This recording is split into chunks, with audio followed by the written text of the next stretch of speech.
So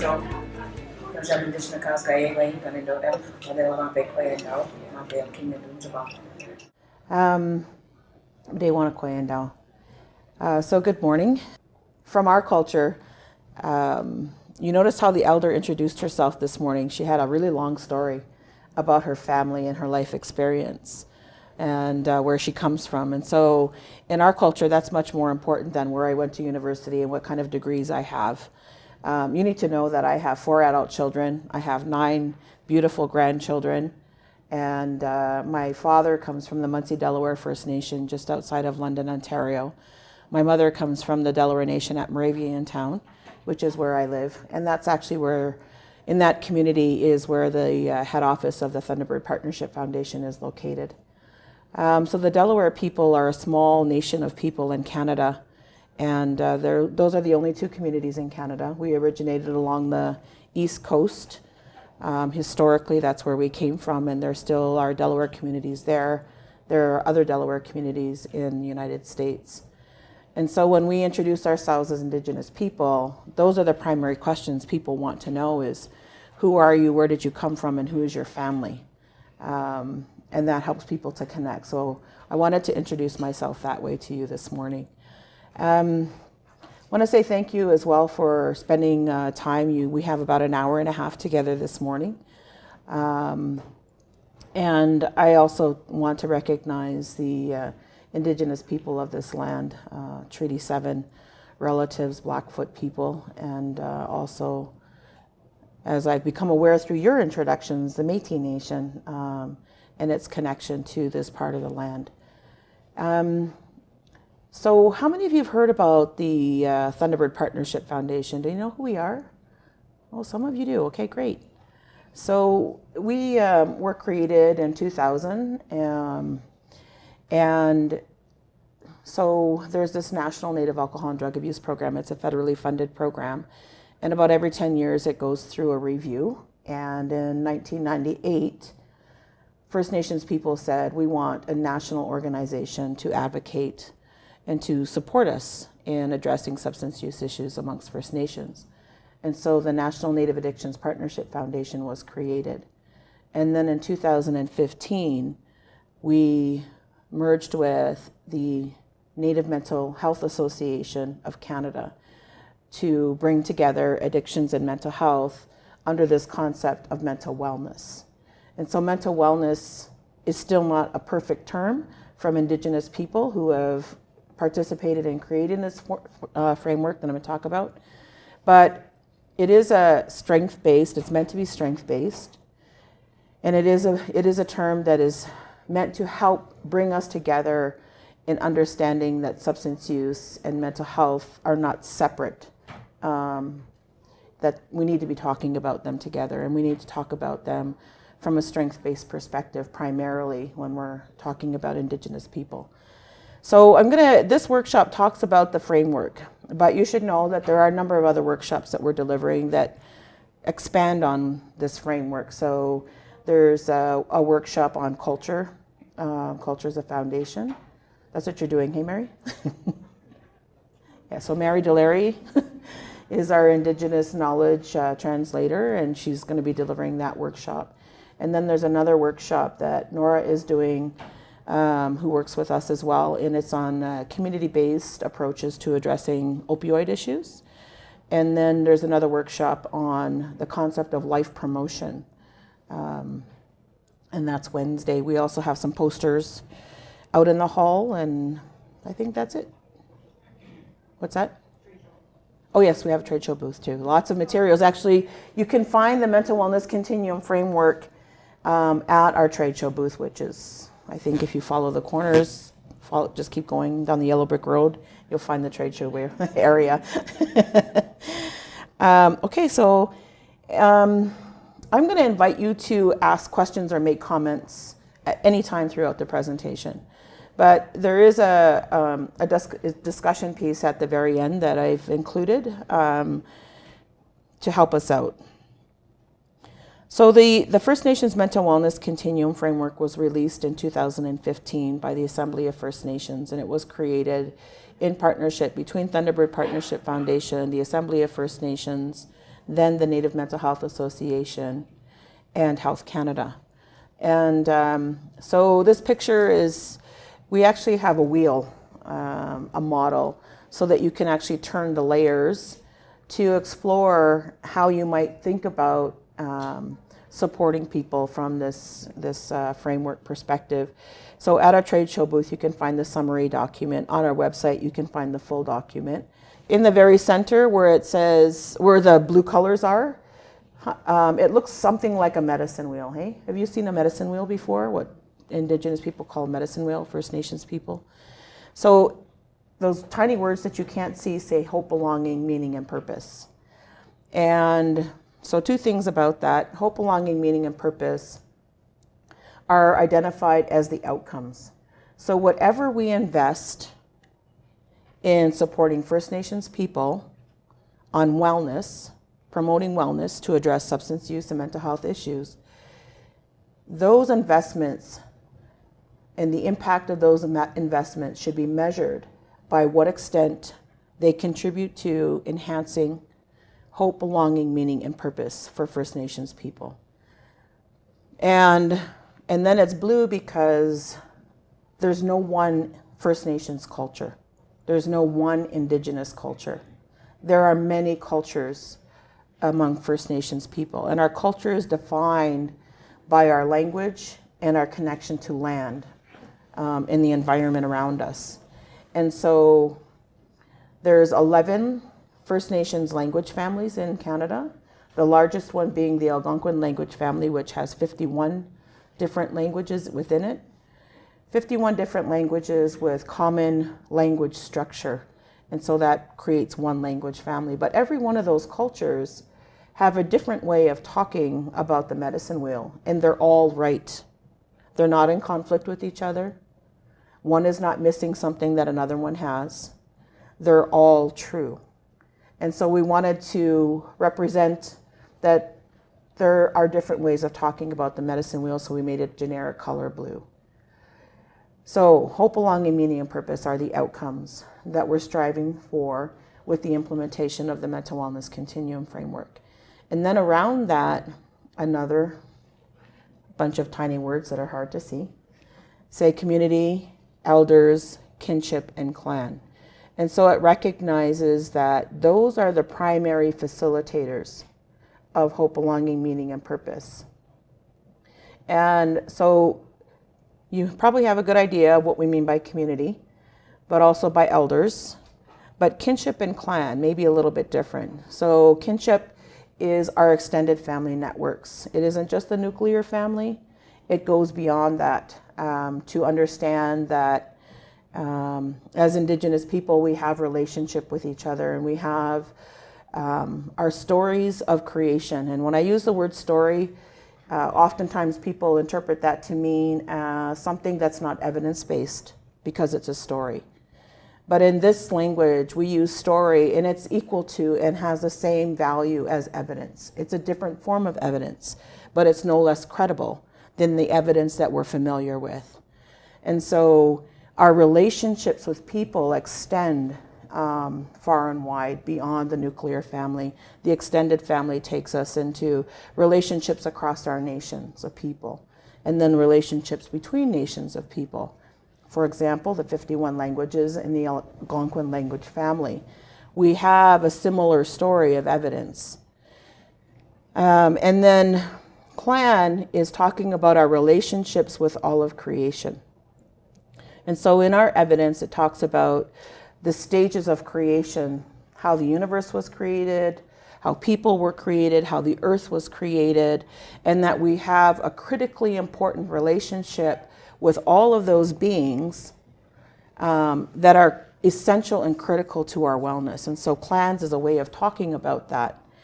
And then around that is population. So like the conversation that we just had in the presentation we just had in plenary, we rarely ever talk about wellness. When we're talking about addictions and mental health, we rarely ever talk about maternal child wellness. We don't talk about fetal mental wellness.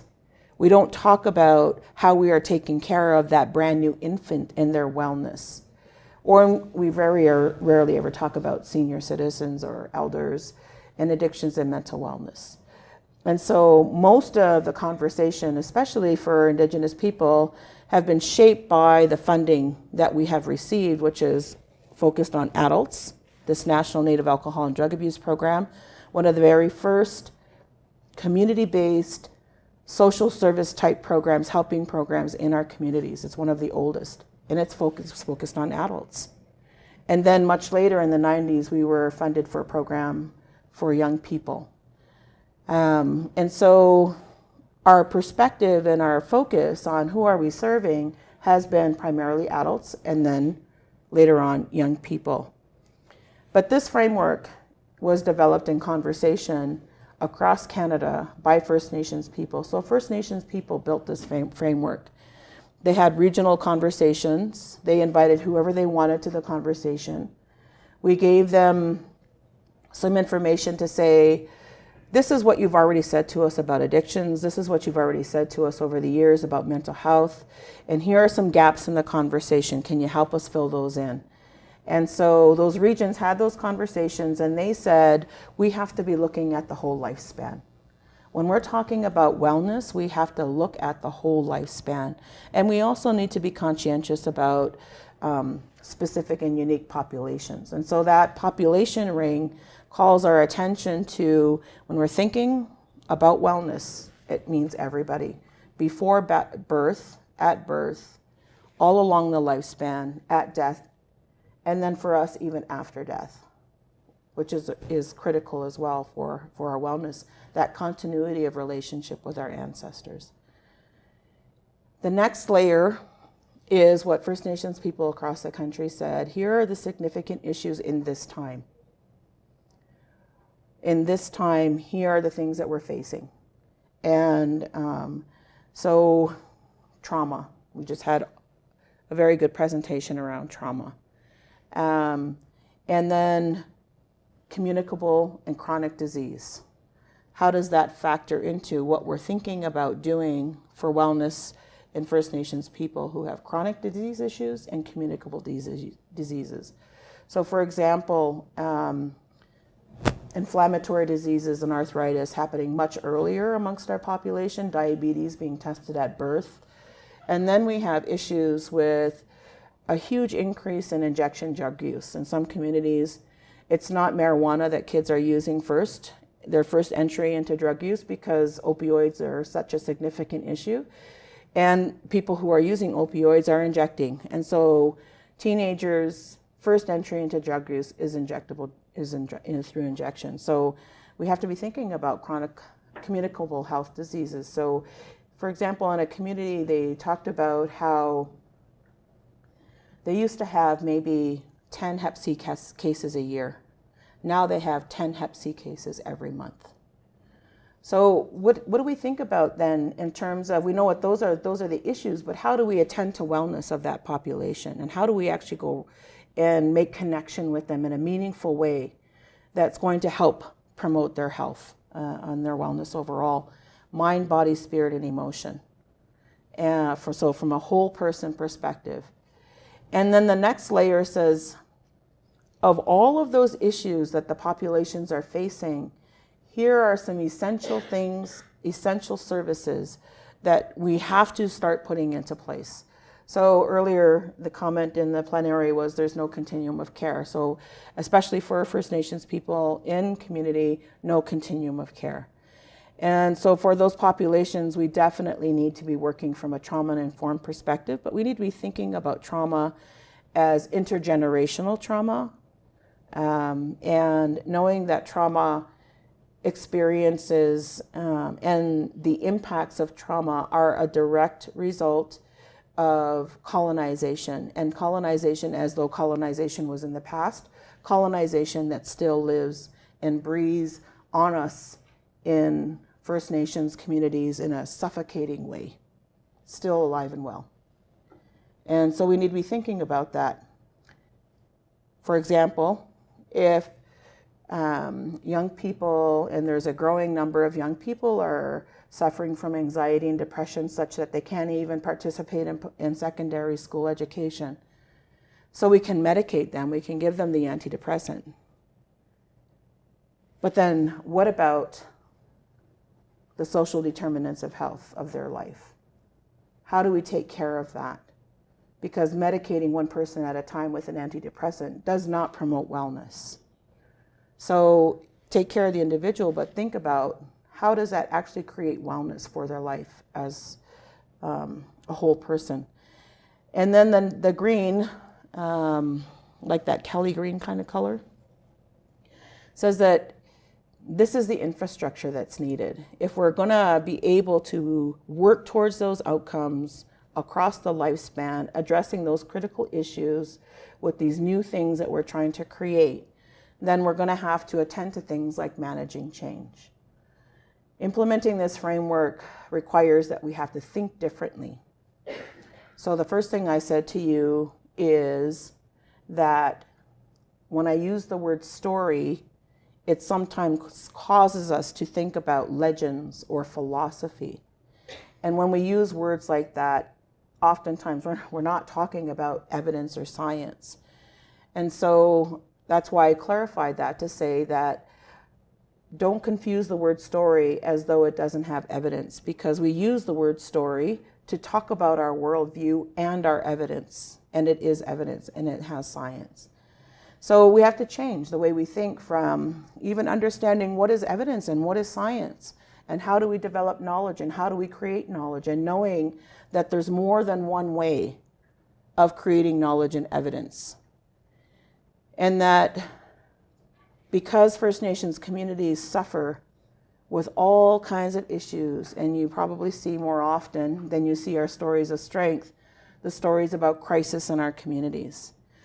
And it tends to leave people with this impression that there are no strengths then, because otherwise, why would they have those crises? Why would they be calling out for additional resources? And so First Nations people, through colonization and through society around us, have experienced epistemic racism. Epistemic racism is the judgment of whose knowledge is credible, what is evidence, and what is credible. And so our culture and our knowledge has not gone away, has not completely disappeared with colonization. It's still present, still accessible. But as Indigenous people, through government policy, have learned to set that aside. And then with funding, evidence-based practice, evaluate what you do, tell us how that works, isn't from our own worldview, right? So changing the way we think is critically important to implementing this framework. And so that's a piece of this. And then investing in our workforce, doing the education that we need to do, participating in research, but research that is meaningful for Indigenous people by methods that are meaningful and inclusive of our knowledge and our ways of doing things. We're not afraid to measure. We have science and we can count, we can analyze. It's in our culture, it's in our ways of thinking, it's in our worldview. But the way that we have been conditioned, right? And what gets funding. Recently, in recent times, research dollars have been more open and understanding about different worldviews and different forms of knowledge development. And so then the next ring, which is kind of like that lime green color, says everybody's responsible. Everybody is responsible for investing in wellness for First Nations people in Canada. So provincial governments are the governments that receive funding for mental health. It has not been recognized as a responsibility of the federal government. And so the partnerships that are required with provincial and territorial governments around mental health are critical. And this term inclusion we've used quite a bit in talking about addressing mental health issues. But for First Nations people, there's a lot of caution around the term inclusion, because inclusion sometimes gets used as a mask for assimilation. So that's right, we haven't really done anything for you as First Nations people, so we're going to create a seat at the table, and you come and you participate and learn how the rest of Canada is doing this in, evidence-based ways and best practices, and then be like us. Or just adapt it a little bit, and I'm being a little bit, I don't know, sarcastic, we'll say. Because I lose patience. We have young people who are dying every day in our community. We have populations who are dying from opioids just like everybody else, but we don't have the same kinds of resources. And we don't want to be like everybody else. We want to use the best of both worlds. It's not like we're going to just completely set aside Western knowledge and evidence and science. It's valuable to us. But that can't be the dominant discourse anymore. Not in this climate of reconciliation. It cannot be. And signing on to the UN Declaration on the Rights of Indigenous People says that we have the right to health from our own perspective. And so managing change means that we have to have hard conversations where people are uncomfortable, but recognizing that discomfort is a sign of growth. And that if you are committed to having conversation and listening, not only to others, but to your own self-awareness about where do things feel ambiguous, because nobody likes ambiguity, right? Especially ambiguity doesn't go along with evidence-based, right? They're two polar ends. But if we're going to be partners in promoting wellness and getting to hope, belonging, meaning, and purpose, then we have to be clear about where things are not clear and find a place to be comfortable in that, because that's where you can find an opportunity for learning. If we always have to be the experts of something, then we can't listen. And so self-determination is part of that story, that Indigenous people, they want to start exploring. They want to have conversation about how culture makes a difference in mental wellness. So those determinants are those pieces of the infrastructure with partnership across different layers of government, First Nations communities themselves, private industry, regional entities, all part of the conversation. But having conversation about how we relate together, what are our roles, what does partnership mean, and how do we expect people to behave in those kinds of relationships that help us to move and implement this framework. And then that lighter orange color, kind of like a gold color, is, I can probably reach this one, so I'll just show you. There we go. This is the laser pointer. It showed up right on. I didn't see it. Okay. Oh, the star. Yay, figured it out. This is the social determinants of health. Now I'm going to overuse it just because I figured it out.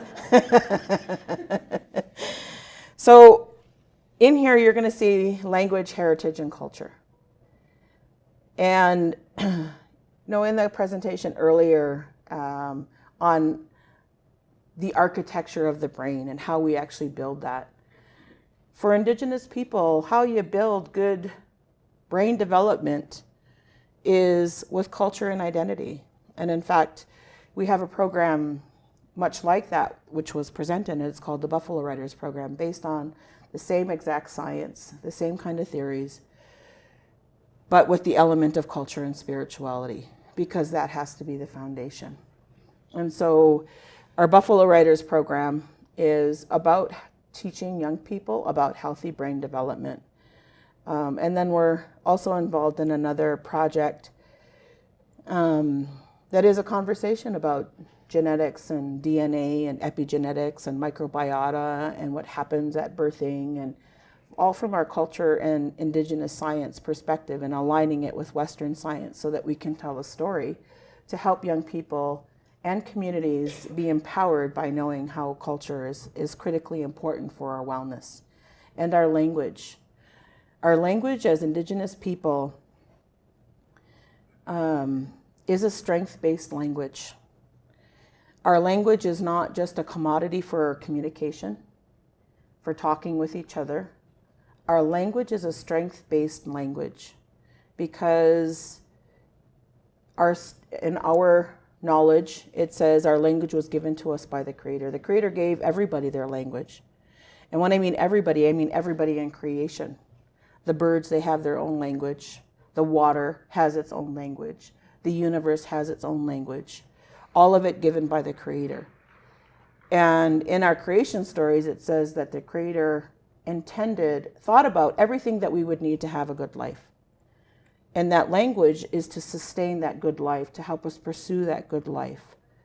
And so it's a strength-based language. And so I think that Indigenous people are the authors of strength-based approaches to care. If we go back to thinking from our language and we talk about what creates wellness, then we have a conversation about our understanding of our language as Indigenous people. What words do we use for things? Our language does not have all of the deficit-based terms that we find in the English language.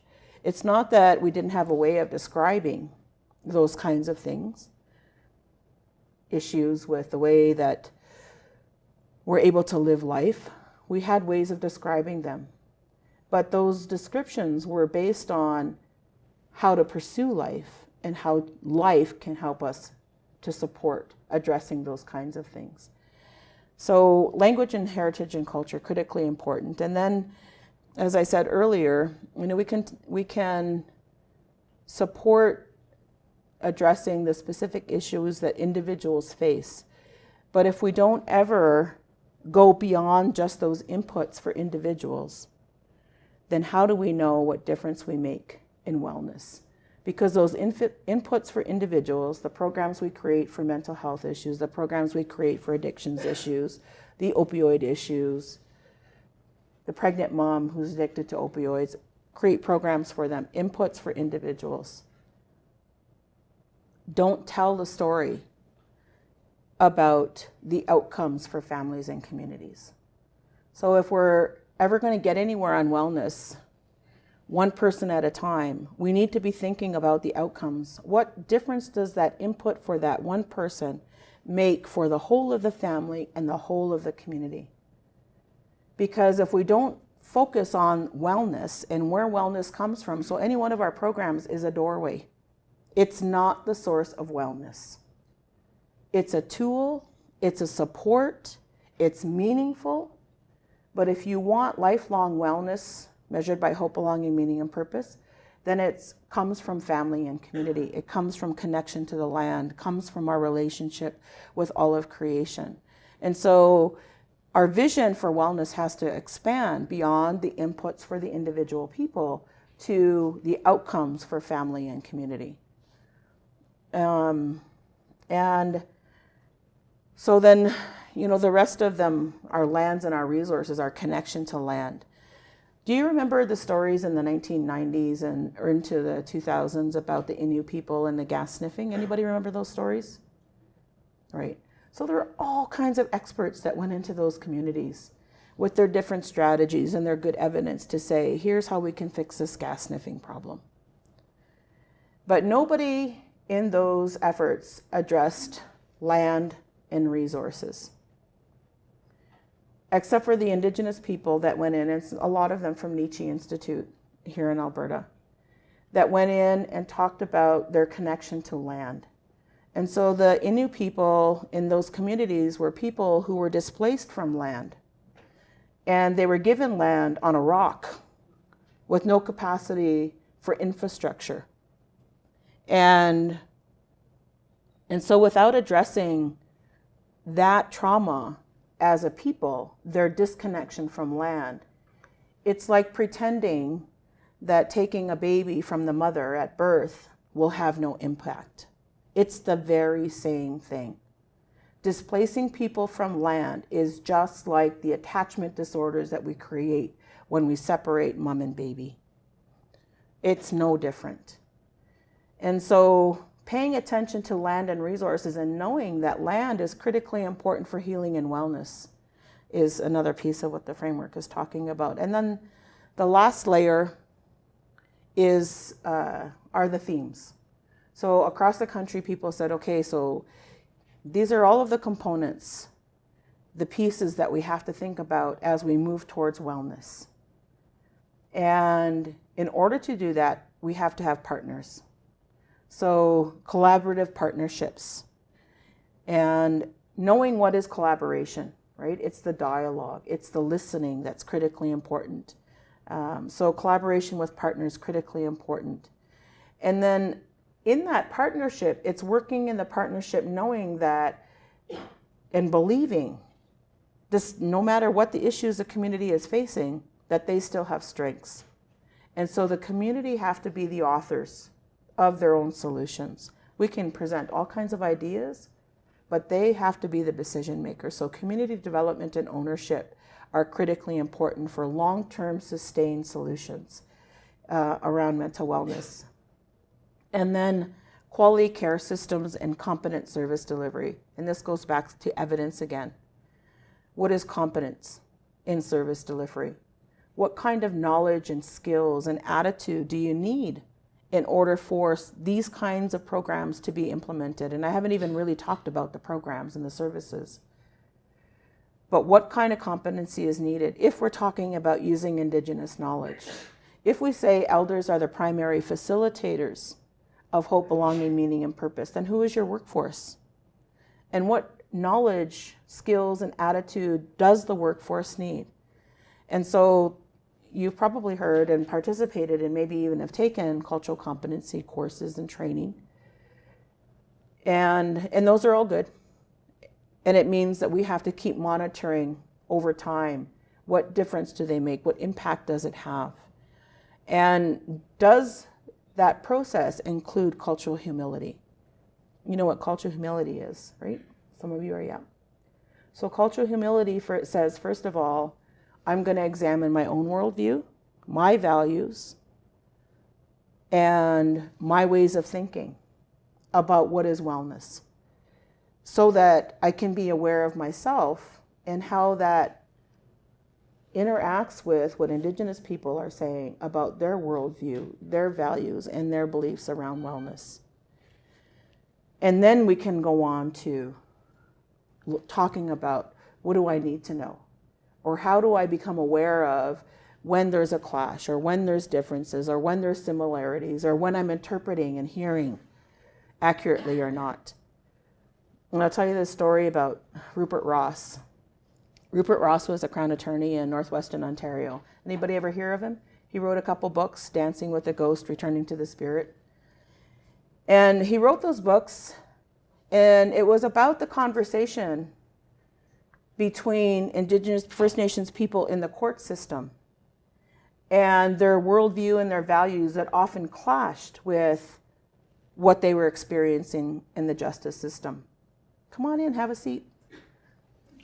You can come sit right in the front. Good to see you again. And so he taught his court staff about those differences, and that eventually led to those books. But they knew grandmothers in the community are important. They knew berries are important to the people. So the court staff goes into the community, tries to establish a relationship with a grandmother by asking, how are the berries in the bush this year? And she says, oh, there's lots of bears at the dump. So the court worker thinks, maybe she doesn't speak English very well. Let me ask that question again. So she answers, well, maybe she does not really understanding. I'm just trying to ask a simple question. So he asks again. And every time he asks or rephrases the question, the assumption is she's the one who has the problem in this communication.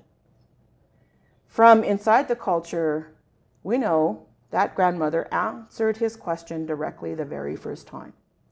There's lots of bears at the dump because there are no berries in the bush. And so without an understanding about how we communicate and how we think about the world, oftentimes our experience is we are the ones that don't understand. And so this idea of competency requires that we examine, first of all, our values and our worldview and what we understand as evidence and how we communicate so that we can have we can have more opportunity for clear communication and make more space for understanding the needs of Indigenous people from their perspective. So competent service delivery means, and that's actually where we have lots of opportunity to enjoy how well we can live with ambiguity. That tough edge of learning and development. And then enhance flexible funding. For First Nations people, we have lots of good evidence on what works for us.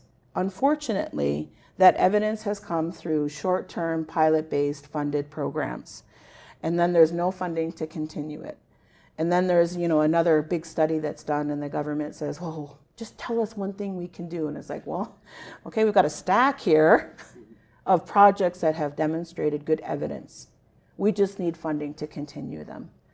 And communities have said, we have all of these different streams of funding, provincial government, federal government, different departments of the federal government, and everybody wants their own reports on their own indicators in their own format. And they're underfunded, understaffed. So take that burden of that bureaucracy and put it back with the government. And you guys figure it out and create less bureaucratic burden on First Nations communities. So enhanced flexible funding means let's use indicators that we define that are meaningful to us, that we want to measure, that tell us the story of wellness for our communities rather than what you think the World Health Organization said or, what other people are doing maybe in the LIN or the Health Authority. Let's have a conversation about what's meaningful for us as Indigenous people so that we can get information and data that will help us to change our lives. So enhanced flexible funding, creating those. And I probably have a slide on all of these, I forgot. So here is hope, belonging, meaning, and purpose. And so this was a research project that was funded by CIHR. And our expertise as an organization is Indigenous knowledge. And as Indigenous people, we have access to that sacred Indigenous knowledge. And so you need to know that there's a spectrum. Sacred Indigenous knowledge comes from our sacred societies, come from generation after generation in our communities that's accessible to Indigenous people. And then as Indigenous people, we take that knowledge and we translate it into a way that it has greater accessibility across a population. And so it's learning how do we translate that spirit-based sacred knowledge into our programs and services. And so the one thing I forgot to talk about is culture as the foundation. That's the fifth theme. And it's the underlying color for all of this because people said across the country, if we're ever going to change, if we're ever going to get anywhere around wellness for our communities, then we have to start investing more in our own knowledge and our own cultural practices. That has to be the foundation of our conversations, not afterwards, not dressing up a new document with beads and feathers and then saying, yep, it fits First Nations people. We have to stop doing that. We have lots of experience. Again, a little tone of sarcasm there. And we need to know in the collaboration with partners and when we're doing research, how to work together so that we're benefiting both from Indigenous knowledge and Western science and Indigenous science and Western knowledge, that they can share a relationship, but we have to have a conversation about how. And so culture as the foundation is what prompted this conversation. So in 2007, when we started the next review of the National Native Alcohol and Drug Abuse Program, we started a conversation in a different way with First Nations people and service providers across the country. And as a result of that conversation that took 4 years, in 2011, we launched the Honoring Our Strengths, a renewed framework to address substance use amongst First Nations people. And we actually launched that at the Issues of Substance Conference in Vancouver. And so at the same time we were having that 4-year conversation to build that new framework, which I'm going to call Honoring Our Strengths, we were also conducting this 3-year research project. And this research project was to access Indigenous knowledge and to understand from Indigenous knowledge what creates a whole and healthy person. And if we use that knowledge, what difference does it make? What do those sacred societies and that evidence that I'm telling you we have in our knowledge base, what does it say about the outcomes that we should be able to achieve if we use our culture and our own knowledge? So across the country, across all those different cultures and different language groups, people said, if we use culture to attend to mind, body, spirit, and emotions, that we should get hope, belonging, meaning, and purpose. And the way that we get to hope is by investing in identity, worldview and belief, and using our own values, and knowing that our values are tied to language, land, lineage, and our culture. If we invest in those things, we create hope for people. Now think about people who have addictions. They have accepted, internalized all of the stigma and discrimination that we place on people with addictions in society, right? Now add to that identity of a First Nations person and everything that our school systems teach us about First Nations people is based on savages and people without meaning in their life and in the way of development and progress, and that we have all of these issues. That's what's in the media, high rates of crisis and overdose and death and mental illness. All of those are negative, deficit-based stories. And so young people that don't have the benefit of being nurtured by their culture internalize all of that to mean their identity. And so when they watch TV and they're on social media and they see the rest of the world that looks like it's doing really well, and they say, well, that's not what it looks like in my community, then they internalize that to be, well, the reason for that is because I'm Native. That's why I don't have all that stuff. That's why my life is not good. And so we have an obligation to turn that around. And that's what the Truth and Reconciliation says in their calls to action, is educate everybody about colonization and the impact of that, including First Nations kids. Most First Nations people did not learn about colonization until they went to university or a post-secondary program.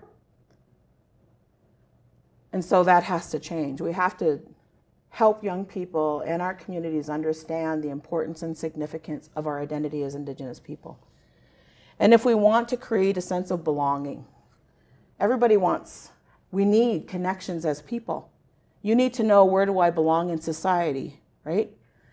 Same for Indigenous people, for First Nations people. In our culture, in our teachings, in our knowledge base, people said, critical to our wellness is our belonging. And we get that sense of belonging by knowing our family and our community, not surprising. But it also says relationships. And relationships, again, is more than just people. Relationship with the land, relationship with our relatives in creation. Our evidence says that everything in creation was here before us as people. So we have to have a relationship with them. The land, the water, the air, everything. Critical to our wellness. And then we also have to have this attitude. And it's not like the attitude that informs my sarcasm. It's the attitude towards living life. Not an attitude towards, there's no hope for tomorrow, nothing is ever going to change, and there's no way to solve this, and so I have no vision for tomorrow. That's when young people it's not even just young people amongst Indigenous people, First Nations, it's children. And it's older people as well who are committing suicide, our children. Because we haven't built this world around them, like the images we saw in the plenary, that helps them to know there are solutions for life. And those solutions come from our worldview and our belief, and it comes from our connection to land. It comes from our extended family. It comes from our knowledge and our cultural practices. And so if we know that, our attitude is there's got to be a solution to what's happening today. I can barely handle it, but I know there's a way out. Attitude towards living life. And then it's the people around us that hold us tethered, that help us stay connected to wanting to live life. So that's the opposite for suicide prevention. Suicide prevention is all about death and dying. Life promotion is, how do I live life then? How do I know tomorrow is going to be different than today? And then meaning is created by knowing, the cognitive, the rational knowledge that comes from science, matched with intuitive science. Now that sounds like an oxymoron, doesn't it? Intuitive science? Intuition is discounted. It doesn't have value. It's not credible because it's too subjective. But intuition for First Nations people means that spirit, that we can always count on the spirit. But it isn't like the woman in Burlington, Ontario that will teach you to be a healer for $1,100. Anybody seen that advertisement? It's all over the place. $1,100, you can be a healer, an Indigenous, traditional healer. Not like that kind of knowledge. It's intuitive knowledge that is anchored and tethered to that sacred knowledge. It has a source, right? That's how we describe evidence. You can tie it to something. You can explain its meaning. You can prove that it works. Intuitive knowledge is spirit knowledge. And unless we have what we learn in this physical world matched with our spiritual knowledge, we don't have a full understanding. We only have one side of the story. And so rational, intuitive knowledge together is what creates understanding. And only when we have the two pieces, then do we have meaning about life. And then purpose is created by knowing that we have a unique way of being in the world and a unique way of doing things as a people. And that when we put all of the pieces together, that's what creates wholeness. And so wellness is hope, belonging, meaning, and purpose by investing in these 13 indicators. And then we created, the CIHR funding wasn't just to create this framework, it was to create an assessment that would measure hope, belonging, meaning, and purpose along these 13 indicators. And so when we were at a point in time in our research where we had this framework for our assessment, we presented it to the national dialogue and the folks that were building the mental wellness continuum framework, and they said, there's our outcomes. And so that's how it got to be at the center. So I'm going to talk to you about some of the national initiatives that we have going on, hopefully briefly. And they're all within those 5 themes. So those 5 themes inform these national projects. So we're just about finished with this how-to guide. And the how-to guide is how to implement this mental wellness continuum framework from an Indigenous perspective in Indigenous communities. And then we are developing a land-based service delivery model. And so there's a lot more communities who are using their resources, the funding they already have, to be on the land for their programs and services. So being on the land is not just about location. Again, it's about that relationship, in facilitating the relationship to promote healing and wellness. And then there's, again, as I've been saying, lots of stuff in the media about the crisis our communities experience. And one of the elements of that is communities don't ever end the crisis. There's never a point in time where they say, okay, we fixed the crisis over. It just gets prolonged. Why do you think that is? Why do you think communities don't declare an end to their crisis?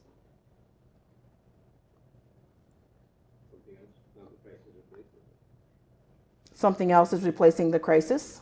Okay, so they haven't attended to all of the issues. Yep, for sure. Because the crisis is a lot more than what's on the surface? Absolutely. It's the same. Yep, there's something else that's happening that they can't take care of in a short amount of time. But the other fear, and it is fear-based, is that when communities declare a crisis, all of a sudden they get lots of resources that they haven't had before. And if I say this crisis is done, and I am now aware that there's a lot of underlying things I need to take care of, but I say the crisis is done, then all of the resources go away. And then what do we have? So these service delivery models for land and both crisis prevention and response and recovery is a template for communities to use so that they can help inform what they want to do, write proposals, give them some guidance. And then trauma informed, everybody's doing trauma informed, but trauma informed based on competencies, based on culture. And then this other one, safe policy pathways to address child sexual abuse, is another piece, and I'll talk about that. As well, there's a community health planning guide for First Nations communities, and so we've taken that health planning guide and we've infused it with the concepts of the mental wellness continuum framework. So I'll talk about land-based. Land is part of our belief, and again, it's that evidence that says we're interconnected with all of life, and that's critically important for our wellness, and that we coexist and we have an obligation to live in balance and with respect, and knowing that that connection is a spiritual connection, and it's important. So one of the things that we're doing as well is we're using that cultural knowledge to develop standards of care. So across the lifespan, we have Indigenous knowledge that reflects those developmental stages of life. And so if we use that knowledge at every stage of life, like early years investment, we would set a stronger foundation for wellness across the lifespan. So this is a picture of my grandson when he touched the earth for the very first time. He had a little bit of a challenge getting here, but he did arrive, and what you don't see is all of his little cousins around him that were helping him to touch his feet on the earth. That's that spiritual connection that's important for the rest of his life. So the service delivery model looks at what are the program elements? What do people actually do when they're out on the land? And what are the principles that inform those kinds of actions and activities? What are the protocols that are necessary for facilitating that? So knowing how to behave out on the land. What's the governance model for that? What's the structured policy templates? Those kinds of things. And I think this presentation is going to be available, right? All the presentations are available someplace, are they? You're not? Oh, okay. I'm not certain. Okay. And what does it cost? So to invest in this kind of, so First Nations communities, they've been going out on the land, they've had cultural camps, but again, because that knowledge and those practices haven't been recognized as credible, there's no funding to go along with them. So they do what they can with what the little bit they have. And then how do people get there? What's the pathway for those services? And then how do we take care of them once they're there? What are the outcomes, and how do people actually measure those outcomes? So this is what the service delivery model talks about. And what people said they use, why they go out to the land, is because it's an element of our culture, and it's a way for ensuring that our knowledge continues to develop, and that we are facilitating use of our language, knowing that the land is important for healing. There was an elder in Northwest Territories that talked about the importance of being on the rock for healing. And she talked all about why on the land there are these massive rocks and why they go there specifically for healing. In the West, they talked about the trees as critically important for healing. The water is important for healing. So across this land, people talk about their relationship with land and ways that they use it for healing, and the medicines that are there and our spiritual connections. Cultural life skills, really important and part of many of the youth programs. But it's also an aspect of self-governance, knowing the territory of the land and what's on the land and the history of how we got there, in environmental stewardship programs with between elders and young people, also an important part of why people go on the land. So people use it for prevention, they use it for treatment, for coordination of care, and the common elements around the cultural protocols are about how to live in respect, in relationship with land, how to build trust, and how to build compassion. So one of the programs was talking about how their government funder said, well, where's your risk management plan for being out on the land? And they said, well, let me think about that. There's no words in our language for risk management or safety. And so it led to one of those conversations I was talking about. Things are ambiguous. So how do I figure out how to talk about safety to satisfy liability and insurance and those kinds of things? And so he was reflecting back, well, how did my grandfather teach me about safety on the land? And he told this long, beautiful story, and it's in the document. But he said that what was critically important, that by the time you reach the adolescent stage of life, a measure of success and effectiveness was for safety and risk management was that you could read the skies. You could read all of the different kinds of skies. If you could read all of the different kinds of skies, your safety was ensured. And he talked about crossing the ice, how critically important that was for crossing the ice. And so thinking in a different way, but getting to the same conclusion.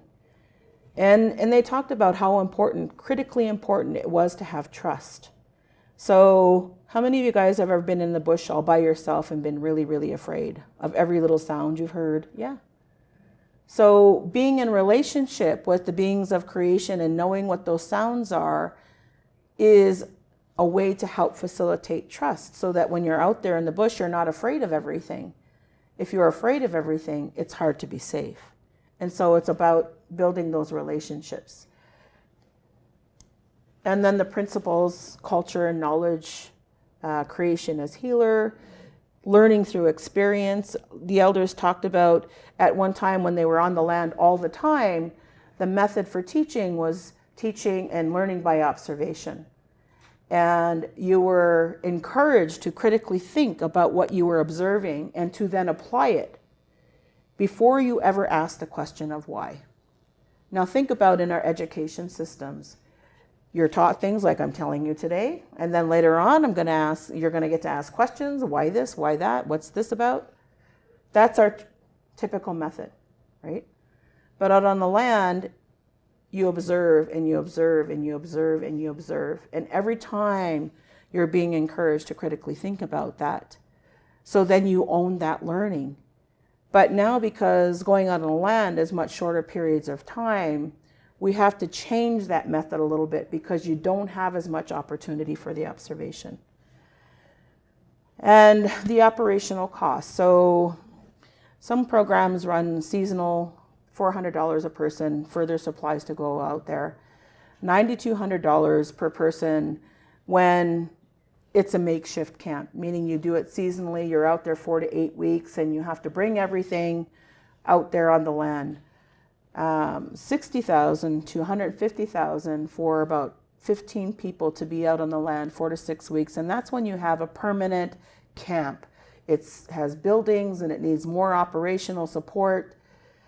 And then, what it costs to build a cabin, the minor startup and equipment, the canoes and the boats and the ATVs and all of that kind of stuff that it takes to run a camp. So this is what communities have been doing on their own because that knowledge has been set aside. And now communities are saying, and there's good evidence, that this type of model is significant in making a difference around opioid addiction in First Nations communities. And Nora will talk about that in her workshop. So this is our poster. It's out there, gives a brief synopsis around the land, and there's a web page, where you can get more information. So the crisis is one of the elements of the mental wellness continuum framework. And it's a crisis is defined as, needs beyond what the current capacity of the community is. It draws on more than a couple of services and requires us to go outside of that. From a mental wellness perspective, it's the hostage taking, it's the homicides and assaults, which are growing with the opioid addiction in our communities, and people don't have access to treatment. It's the suicides, those kinds of things that historically were not typical in our communities. And it's intended to support communities in a number of different ways, to help them do community development, so get in front of the crisis, do better prevention, looking at those underlying issues that feed the crisis from time to time, help them to write some proposals, to design their services in a way that has meaning to them. So crisis oftentimes is a one-focused event, and it can't be that way. We do have to focus on stabilization and safety, but we also have to be thinking about that broader community healing strategy and community development. So it can't be consecutive, it has to be concurrent. And if we can get in front of it, even better. But when it's happening, going in and flying into communities to save the day and taking turns going in and out 24/7 doesn't provide long-term healing for communities. And we have a poster out on this one too. So trauma-informed care, I'm going to probably get through this one a little bit quicker. So factual information about intergenerational trauma, what are some competencies to deal with that? What are specific practices in a community to help address trauma? And then paying attention to vicarious trauma, especially for an Indigenous workforce, because they're the people who are still living the experience of intergenerational trauma. And some of the principles is ensuring safety and building trust, but acknowledging again that intergenerational trauma is a direct expression of colonization.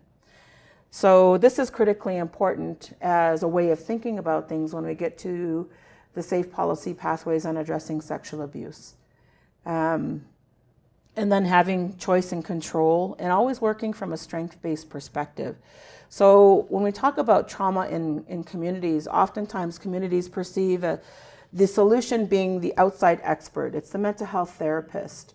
And they've been taught to believe, well, we don't have anything to deal with that. We don't have the evidence. But they haven't been supported in a conversation around their own knowledge and their own culture and how they've actually already been doing this. They just haven't labeled it that. They don't know that's what it's called. And so it's facilitating conversations that are empowering communities to uncover what they already have and what they're already doing, and then enhancing that.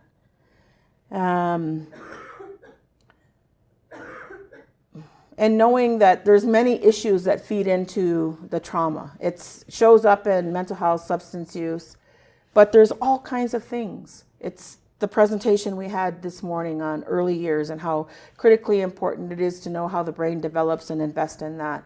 But it's also the homelessness. You know, when we talk, Canada talks about mental health, they talk about housing.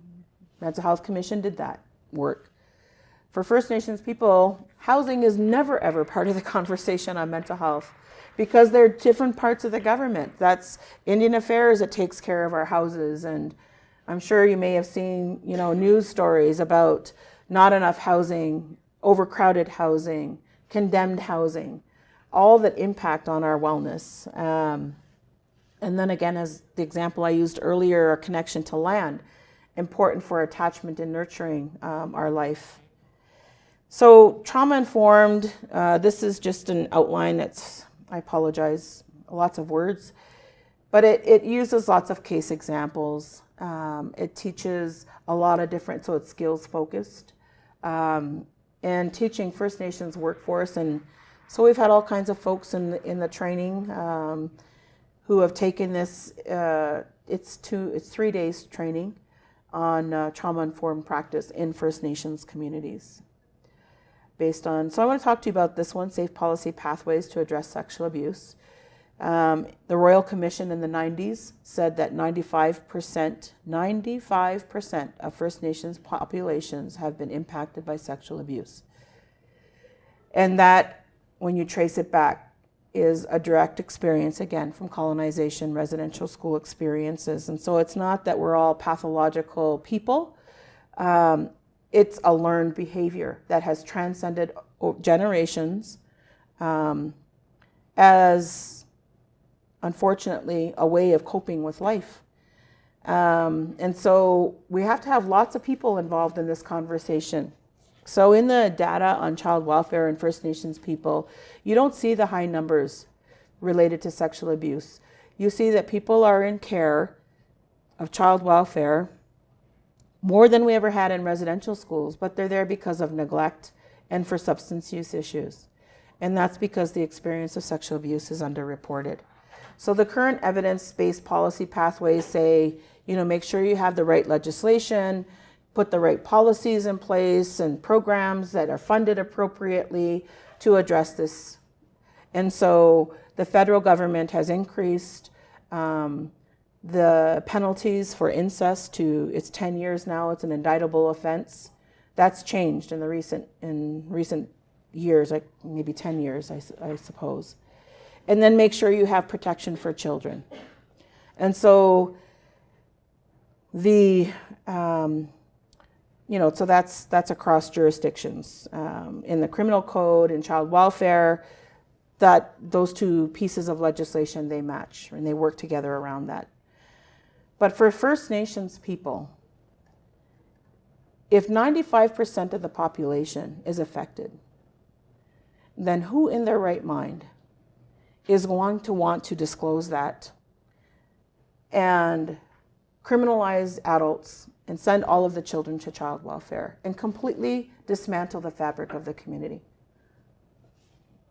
Can any of you imagine a community that would say, yes, that's what I want to do. Let's deal with this? Absolutely not. Absolutely not. And so there are examples where communities have negotiated with the local Crown Attorney, with the police force, with the child welfare agencies, and have begged for funding to deal with the wellness piece and the counseling that's needed. But that should not be the burden of every First Nations community to do that, especially when we're dealing with a system that is often fraught with racism and discrimination. Our child welfare system is not funded at the same level as mainstream Canada. That's racism. That's what I mean by racism. So what First Nations community, and why do First Nations communities have the burden of negotiating in that environment? In this climate of reconciliation, the government has an obligation to review their legislation and their policies, to support First Nations communities, to pursue healing from sexual abuse from a whole of community perspective, where communities choose to do that. They need the resources, and there's a lot of communities who still are pursuing that, but they're pursuing it one community at a time. And so that's what this is about, is using new evidence from those communities who have done this to work with provincial, federal governments and these agencies to say, wait a minute, change the legislation to support community healing. Change the legislation so that you have better policies that support First Nations communities. Because if we don't do that, we're going to continue the silence. Were you going to say something? No? Okay, sorry.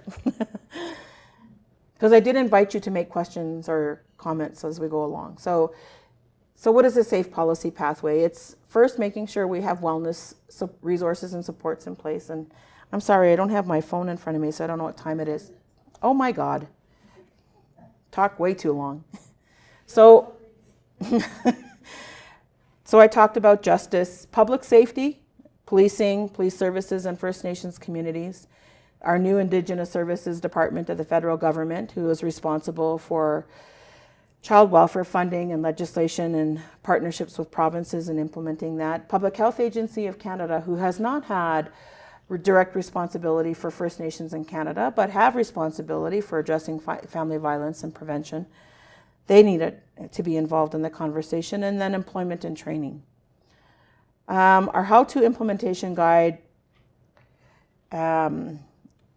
provides guidance on these different things. And so establishing a vision for wellness.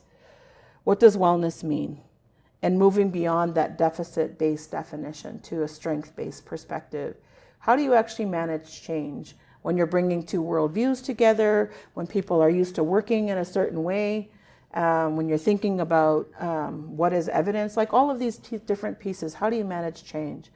And then how do you engage others? So we've outlined for folks that like step-by-step, what are some steps to implementation? And it's about bringing together the partners. And then how do you measure and monitor wellness? Again, culturally defined standards of care. based on Indigenous knowledge across the lifespan. There are some key concepts to this framework that can be used to examine programs and services and think about, well, how do we do this from this perspective? Are we doing this? And then developing leadership, and then using those service delivery models. So there's a slide on every one of those. I'm not going to go through them. I'm going to go right past them. This is the standards of care across the lifespan, and Mary will talk about this probably, and no? Okay, I will. On Wednesday, when I do the life promotion one. So this was the exercise, and this is from the example, a little snippet from the managing change piece. And one of the questions, well, there's all of these questions. But when you think about just some of the things I've talked about today, whatever stood out for you the most. Let me see. Nope. What do you think are the knowledge, attitude, and skills that we have to invest in, or that we have to have conversation about? When I said earlier, ensuring mental wellness or wellness, hope, belonging, meaning, purpose for First Nations people is everybody's responsibility. Then what's the knowledge, skills, and attitudes do you think that we need to have conversation on to support getting to hope, belonging, meaning, and purpose?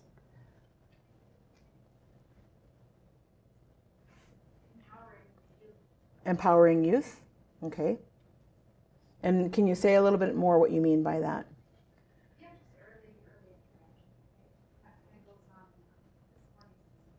Okay. So empowering youth. Okay. A larger support system. Okay.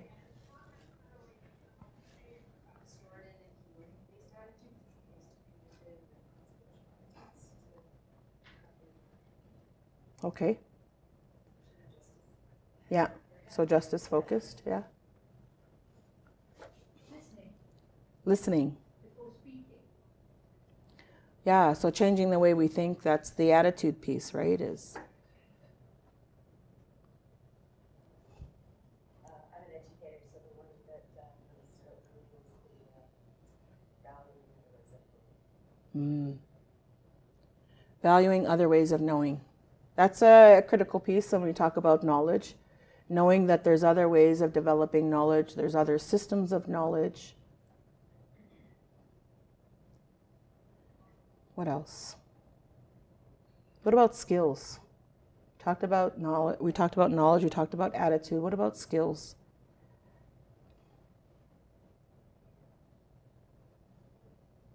What kind of skills do we have to invest in?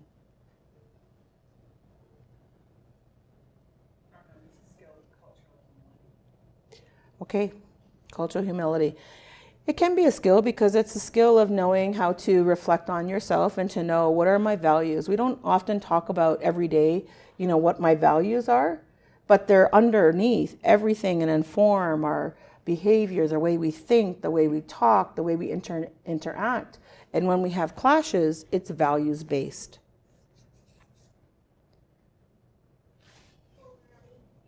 Pardon me? Yes. So again, investing in developing that skill around cultural humility and knowing that there's something else that I can learn from. Anyone else?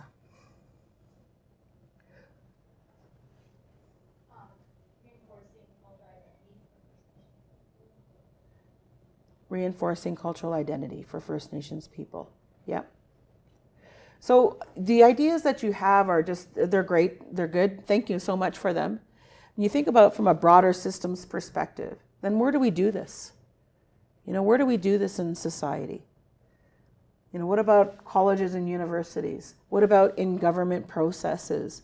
What about in organizational standards? What about criteria that goes along with how programs are funded? So at multiple layers across all of our society, we have to be thinking, what's going to facilitate wellness for First Nations people. And so I'm out of time, and the one thing I'm going to say to you is that we have to do this collectively. And when we do this collectively, one of the biggest things that you can do to support First Nations people is have First Nations people speak for First Nations people. Have First Nations people speak for First Nations people. And where we're working together, then do it in collaboration. Have joint presentations, but ensure that First Nations voice is the primary voice. And then look for innovative ways. We can't ever get to wellness if we are just going to do things the way that they've always been done. Or with the assumption that, well, we didn't know the evidence base, that's why we didn't use it. Right? We have to be talking about what does the evidence say from what we're accustomed to using, and what does the evidence say for the pieces that we're not used to knowing and hearing? And how do we bring them together to create the change? That's how we think about 7 generations ahead. And that's our obligation. As Indigenous people, you probably have heard this saying, we think 7 generations ahead. So what I do today makes a difference across 7 generations. So our booth has these resources. You can go get the documents and the tools and learn more about them. The Native Wellness Assessment is there. The Mental Wellness Continuum framework is there. You can download them from our website.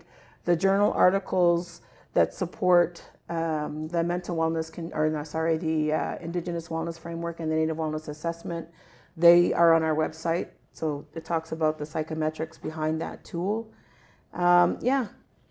So brought lots of resources. Don't make us take anything home. Thank you.